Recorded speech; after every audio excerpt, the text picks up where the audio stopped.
I'm Morley. I am a Los Angeles-based street artist. My work is text-based posters that I wheat paste around the city that contain slogans and war cries and small offerings of encouragement and hope.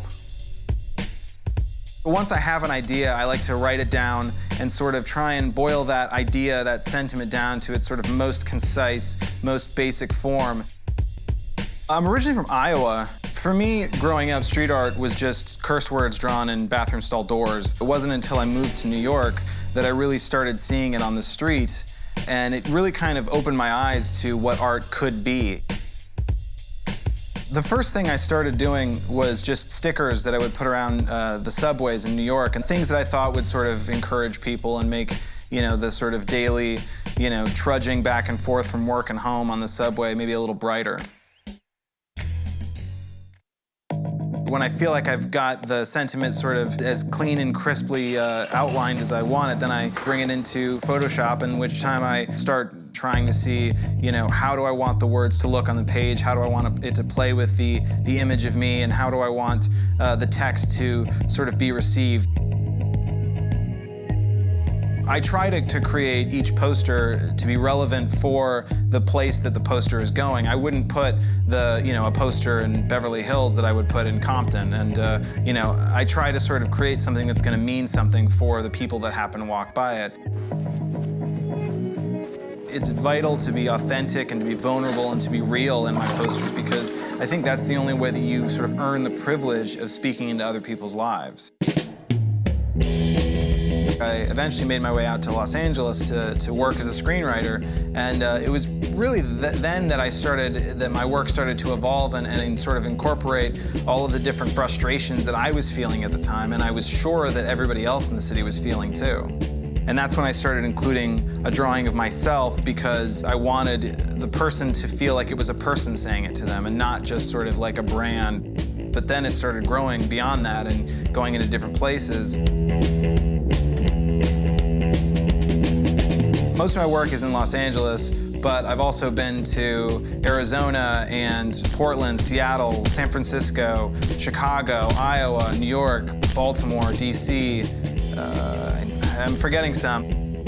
I got a postcard from a girl in Russia who has been following my stuff and liked it. And to me, the idea that a country that's not even speaking the same language necessarily, seeing my work and responding to it enough to reach out to me, I think that's the most wonderful experience I could hope to have. Once I'm happy with the image I have, I print it out on an 8.5 by 11 piece of paper. I take it to a copy shop and I print it out to whatever size I want to see it on the street. I often say that the size of the text is sort of the volume with which the words are communicated. So, small text is maybe something more of a hushed sort of whisper, and big, huge text is more of like a yell or a scream.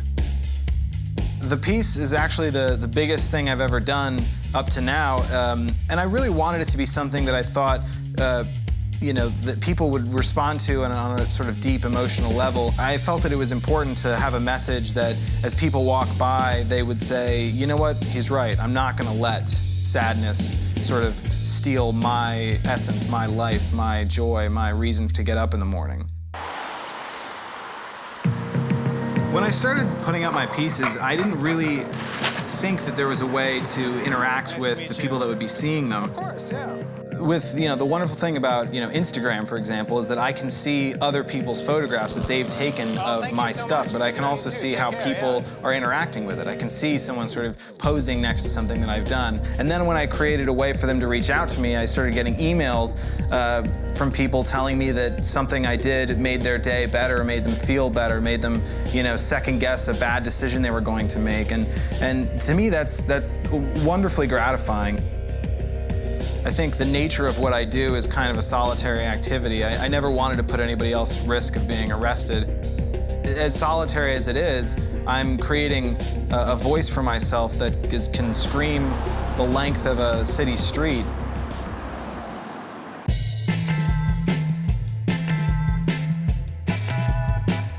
What's important to me is that it stay on the street.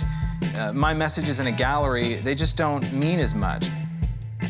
I never really got into this assuming that it would become any kind of career. I just did it because I got joy out of it, and because it gave me something to do, and because hopefully it, made some other people's lives just a little tiny bit better. And so, for me, every good thing that happens is just a pleasant surprise, and I just hope to keep being surprised.